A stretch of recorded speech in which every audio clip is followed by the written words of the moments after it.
What are we waiting for? What are we waiting for? Can't be what we can't see. So yeah, in the last couple of years, I've kind of discovered I am, no doubt about it, I'm a very sentimental person. I look outside this garage and I kind of look off to the southwest and the south, and this little boat, it's been everywhere. I've drug it all over the eastern U.S. You know, I've had it in St. John's River in Florida and Texas, and it's been even into the parts of Gulf of Mexico and Tennessee. Man, I've pulled it everywhere, and I just think about the far trips I've made and kind of look at this little garage as my home base. Like, you know, it's where I bring my little boat back to. I'm launched out again into the world trying to chase a dream. I like to get into deep thought. I like to think about my past and reflecting on where I've been, and think about my dad. Thankful for my family, thankful for my girls. Yeah, it's just one of those things. You just get in kind of deep thought and just look off into the sunset. I'm really thankful to the Lord for what He's allowed me to accomplish, and, you know, just even able to be doing this and doing what I love. Hopefully I have a future ahead of me where I'm able to keep fishing, keep going at it for a long time, making memories, meeting new people. Spent a lot of time on the road with my brother, you know, making great memories.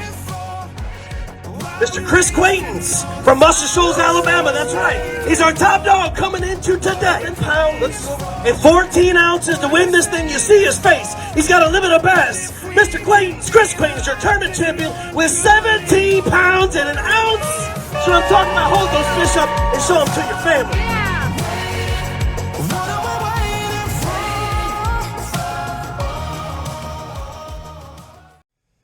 for? Good morning, y'all. Welcome to my garage in War Eagle to y'all. We just won last night against Michigan and got in the Elite Eight. I decided to do something a little bit different. I just had back surgery about 5 weeks ago, and if I'm honest, I'm a little down because I've got to heal up, and I've missed some of the best fishing of the year. I've had to back out of the Toyota series and some BFLs already this year, and that crushed me. So I decided to do something a little bit different. I ain't gonna ask you to hit no buttons. I just wanted to share my stories with you guys. My 4 BFL wins that I've got with FLW and Major League Fishing, and my last on the 5-part series. I'm probably gonna do I had some good finishes and some good checks in the Toyota series, and I'm gonna share those stories in that last installment in part 5. But you guys, my story, my boat, my equipment, everything, how it all came about, how I started fishing the BFL tournaments and everything. The first thing that comes to my mind is why in the world I waited so long to get started fishing these things. I think I was 31 years old, sitting at the computer. Had always fished a lot of local tournaments and stuff. Had kind of wondered, you know, it's always been a dream of mine to try to go pro. Didn't really even know how you're going about doing it. You know, I'd hear about it. And sitting at the computer one year, you know, I was laid off during the winter time, just sitting there thinking, I thought, what am I waiting on? So I pulled up the FLW website, I'm looking around, and I ended up calling Robert Evans. I thought he was over like everything. I ended up talking to him. I said, hey, and I know he hadn't been laughing at me, but I said, man, what do I do? I said, is this how you start going pro? I said, is this? And I'd always heard horror stories about fishing co-anglers, so I guess that's why I stayed away from it for so long. But so I ended up signing up. It's $100, you know, my membership fee. I think back then wasn't much. I thought, man, you waited too long. You need to go see what this is all about. So I signed up here on my home lake on Pickwick. And I'm going to get to my first win, but I kind of want to give you my background of how I got into this and everything. But I signed up for my very first tournament in 2012. My first boater I ever had we're a good friend of mine now. I love seeing him. Old Charles Watts. He's a great guy, good fisherman. And all I remember is I'm going to be overly respectful to these guys because in my mind, it went totally different than I thought it was going to be. And Charles ended up being a great guy. He's a great fisherman. I had a very good experience on my very first BFL out of J.P. Coleman on Pickwick Lake. Cast, you know, think I had last payable position, cashed a check on my very first tournament. So I was hooked. I thought, man, this ain't nothing like what them guys were saying and complaining. I thought, this is wonderful. So I ended up fishing the whole year and made regionals. I don't remember. I think I went to the Red River in Louisiana that year down there at the regionals. And just knowing I was fishing for back then, I think $50,000, $60,000 Ranger boat. I thought, man, this is incredible, man. To me, this is, you know, a guy not making a lot of money. This is life-changing stuff. So off I went, and then the next year I kind of thought, I was really, really hesitant about fishing on the boater because I just had, you know, I've got this little bitty old Triton, little 17 and a half, almost 18 foot boat with a 115. You know, good little boat, cheap to run. It's been great to me. So I was a little hesitant. I thought, man, I just don't need to be messing around with them big dogs, you know. When Charles weighed in, I looked at him and I started looking at the weights and what was getting checks, and I said, is this all you got to do to get a check in the BFL? In my mind, everybody weighed in 20, 25 pounds. Like, it was really, really hard. You had to be really good all the time. So I was on a lot of good fish year after year. And come to find out, hindsight, I really robbed myself because I was just scared to get into this. I was like, it's just, you know, that's above I was not good enough to do anything like that. You know, I was just scared to do it. So I thought, what the heck? The next year I signed up. I was on some fish. I'll see what I can do, you know. And back then, I didn't even have, I've got a Lowrance X51 in the dash, just an old little 4 or 5 inch unit. I'll show you guys here in a little bit. That's all I had. I had no GPS mapping or nothing. Just me and my boat and a little depth finder is all it was. So I think the first tournament of the next year was in March, and I had planned on just doing that one as a boater, and I was going to continue on as a co-angler. I think I fished the BAM division as a co-angler that year. So I wanted to get my feet wet, and I thought, well, I'll just fish one on my home lake. I ended up, I had a good tournament. Ended up catching just a tick over 20 pounds that day, got a top 10, I think it was a 7th place finish. You know, pretty decent paycheck, it wasn't bad. I did lose a big fish that day that probably would have got me up there. Could have been 2nd or 3rd place, but you got to get them in, no excuses. But that really, you know, my first tournament as a boater, getting a top 10, I was like, okay, you know, man, this is. Then I was really proud because this little boat I had, you know, I've always had just mediocre equipment and everything. So that set the stage for my first BFL win the next year, which was 2014. That's what I wanted to get into and share with you guys how that went down, what it meant to me. So let's just get into it. So the next year, I think I'd committed to fishing all year boater. I said, I'm going to see what this is all about. Boat was still running good, you know, I was 9 years old at the time. And so I signed up for the first tournament, and I was licking my chops because it was in February. And February is just magical in Pickwick for me, you know, as always has been up until now. I've lost my touch in the winter out there, but back then, man, it was just magical. So then as I signed up, I was just really praying for some good weather because, you know, February can get pretty rough out there in this little boat. I had a pretty long run to make. So it was February 15th rolls around, and I'm excited, but weather's going to be a little shaky. Yeah. I was like, oh boy, and just go figure. You know, every other day you work and it's nice out, and gets to the weekend, it's just wind blowing, cold, rain. So back then, that's when we had the meetings at the local Walmarts down there in Iuka, Mississippi, about 30 minutes from J.P. Coleman. We had a meeting, and I met my guide. It was kind of a really chilly evening, and we stood out there and met each other, and I said, hey man, I said, I want to go and apologize to you. I said, we got about a 45-50 minute run in the morning. It's going to be brutal. And he just, right away, he just went, oh.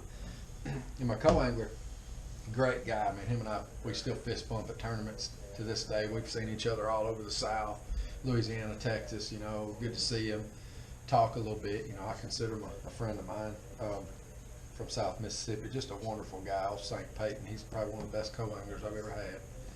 Really proud of what happened to us that day, you know, so I'll get into that story. So that morning, we're bundled up. It's 19 degrees. I think I was one of the first ones to ramp, thankfully, because it was awful. People were sliding in the water. It was so cold. The wind was going to pick up out of the northwest, which is terrible for that end of the lake. Thankfully, the morning the wind didn't pick up yet. So we headed off. We're bundled up, and all you can see is really our eyeballs, if even that, and we're going. And pushing that little 115 off she could do. We was probably rolling around about 50 mile an hour in that cold weather. When we got to the mid-lake section where I was going, it got bad. It was terrible. There were probably 4 or 5 foot swells. It was awful. I mean, this little boat was doing all. I had her trimmed up, just trying to ride them where we won't get too wet. Well, this area I was fishing is probably about a 2-mile stretch where there's a lot of little nooks and crannies where I was catching some good fish. I've been catching them for years, all different types of baits. I was really confident. The only bad thing was that it rained pretty heavy, and it really, really stirred up the water. I mean, it was chocolate milk. You can almost grow corn out of it. So I was kind of like, man, this is really going to mess me up. So I thought, well, just do your thing. You know, just go fish. Same areas I fished the year before when I got that top 10 finish. A couple hours in, man, we wasn't getting bites. It was awful. I had no confidence. It was just wasn't good. It wasn't looking good. So I did remember about a week before I was out practicing, and I was eating a sandwich. And keep in mind, I've just got this little Lowrance X51 in the dash. There's no mapping. It's black and white. It shows the depth, and that's it. So I'm out there in practice about a week before, and I'm eating a sandwich and watching my depth finder, and I noticed I went 28 feet to about 5 feet of water. I said, oh my goodness. I threw that sandwich down, I ran up on the deck, picked up a big pearl-colored swim bait, and kind of lined myself up. I thought, well, this must be one of them ledges, you know. So I threw down the ledge. First cast, I think I bagged a 3.5 pounder. I thought, man, yeah, okay. So I remember I didn't have no way to mark it. I did have that little Lowrance. Let me show you guys and get it off the wall. I got it hanging up. I've won this in a Triton Owners tournament. I could mark spots on it, but it was like the pixels. It was awful. You could get back on a spot, but I think I marked it on that. I don't remember. I can't even turn this thing on anymore. But I didn't have any mapping or units on the boat at all. I didn't even have a unit up front. So it was kind of funny. The only way I could line up on that ledge, I have to come look around on the dash here and see how deep it was. And I'd keep lining up, staying at about 5 to 7 feet of water. I knew I was on that little ledge. So in the tournament, I got to get away from this chocolate milk. I went out. It was on the main lake there, and wasn't a very far run. I thought I'm gonna go out to that spot where I caught them a couple big ones. Just see, it's all I got. And the water was a little clear out there, so I had a little more confidence. Current was rolling pretty good that day. Thankfully, the wind had finally died down some we could fish. It was still cold. Sun was starting to come out. It was thawing us out a little bit because it was brutal. I mean, when we got there, he was beating the ice off his left side where it was splashing. It was just terrible. So we were thankfully warmed up. So I pulled over there and I found that I knew where it was because there was a buoy there and I could find it easy. So I knew generally where I was. So I pulled up the same area. There's no secret. I mean, the old Excalibur XR50s were they're timeless baits, man. They just work so good. I do well with the booyahs now. I've got some old XR50, but booyahs, they're not. Just a little something extra about them XR50s that work really well. But I've been nearly just as successful with the booyah. They bought the mold and everything. I tweak them a little bit now, but they still work really well. But back then, that's why I was throwing the XR50s. I had 3 different colors on. I had 2 of the same color, one on 12-pound floor clear, one on 30-pound braid. Just something up in my head. I like to change it up a little bit. If you know anything about them Pickwick fish, sometimes the most subtle change on a school, offshore, whatever, can make the difference. Can get you another bite, especially on a tough day. So that was kind of I was throwing some smoked grubs and things too. My normal stuff that I catch big fish on Pickwick in the wintertime. But the XR50 Excalibur bait ended up being the bait of the day that day, and was basically running parallel down this ledge. Of course, the fish are facing upstream, but they were hitting both ways. I was catching them both up and downstream cast. They were biting both upstream and downstream retrieves. It didn't really matter. And probably about a 75-yard stretch of this ledge, I just kept running back and forth. The odds that I found this spot without mapping were insane. Turns out now that I know hindsight several years ago, this spot's sort of a community hole. There's a specific kind of structure down there that a lot of guys know about, a lot of legends of the lake and everything. I had no idea what was on it. Just crazy luck of the draw that I found it eating my sandwich that day in practice. So years later, I ended up getting mapping and ended up knowing what was down there. I thought, oh, good grief, no wonder. That spot ended up being really good to me for a couple of years after that. Even in late spring, won a couple local tournaments, fishing a little bit different way, but then fish stayed there for quite a while off and on. It's dead now. Sun's coming up. It's getting a little warmer, thankfully, and I finally caught my first fish, maybe 10 o'clock, 9:30, 10 o'clock. It was a pretty decent, probably four and a half. About an hour later, caught another smallmouth that was close to the same size, and I thought, okay, this is good. You know, this is getting me somewhere. And that's all I had, because everything else on the shoreline was just washed out. It was muddy, it was cold, it was terrible. I had no confidence. So I pretty much committed to staying out there all day. So before I got my last fish, my co-angler ended up getting his one and only fish that day, ended up being a giant. It was a big one. I turned the boat around to kind of work back down that stretch, and he made the most perfect cast down that ledge there, and I thought, man, that was a good cast. He's gonna get me. Sure enough, he loaded up. He had that reel down there, and he was cranking. He said, I think it's a catfish. I said, no, I don't think so. I was watching his line come up. Sure enough, he jumped. It was a big bass. I think it ended up being a 5 3/4. If my memory serves me right, I think he got second place, and maybe lunker with that one fish. I know he got second place with that one fish, I believe. I'll have to go back and look. But I looked at him, I said, man, that one fish may go a long way for you today, and it did. It did really well for him. I was hoping he could get him another one. So then after he caught that, it was maybe 1 o'clock in the afternoon. I finally got my last fish of that day. I ended up weighing in 3 fish. So it was a good one. It was probably 5'2", 5'3" largemouth, and I thought, okay, you know. And then I was pretty discouraged because I think I caught one more short fish. It was like a 14-incher. That's all I caught the rest of the day. So I had a total of 4 fish, only 3 keepers. And I thought, well, it is tough. I might sneak in the check cut today, because that February on Pickwick, and I knew somebody was going to smash them. I mean, everybody brings in big weight. The A-rig was hot back then. I think they still had the 5-hook, 5-bait deal. I can't remember. But, I mean, 13, 14, 15 pounds, you aren't going to do much with it. I thought I had about 12. So time was up. I had to go. I had a pretty good long run in. It took me about 40 minutes to get back in. And Alan Gray was the tournament director that day. Temperatures finally got in the mid-40s, so it was comfortable, and I think I was in, I don't know, maybe the 3rd flight or something. And I noticed when I pulled up to J.P. Coleman, there's nobody up there. There's nobody in line, nobody in the weigh-in line. It doesn't look like it usually does in a BFL weigh-in. Something was off. So I get up there with my 3 fish, and I thought, okay, maybe I'll get in a check cut with these 3 fish. I started getting a little more confidence. So I load up my fish, being sank. He gets his one big one. We go up there, and Alan just, if you know Alan, he gets real excited about stuff, and he just raises that voice and said, Chris, do you realize what's leading this tournament right now? He kind of knew what I had in the bag there. I had 3 good fish. I said, no, I don't. And I think at the time it was maybe 10 or 11 pounds, and I thought, oh my gosh, okay. And I knew I had at least 12, that's what I figured. So I weighed my fish in, and he just gets loud like he does, 13 pounds, 10 ounces, new leader. And I thought, what? Wait a minute.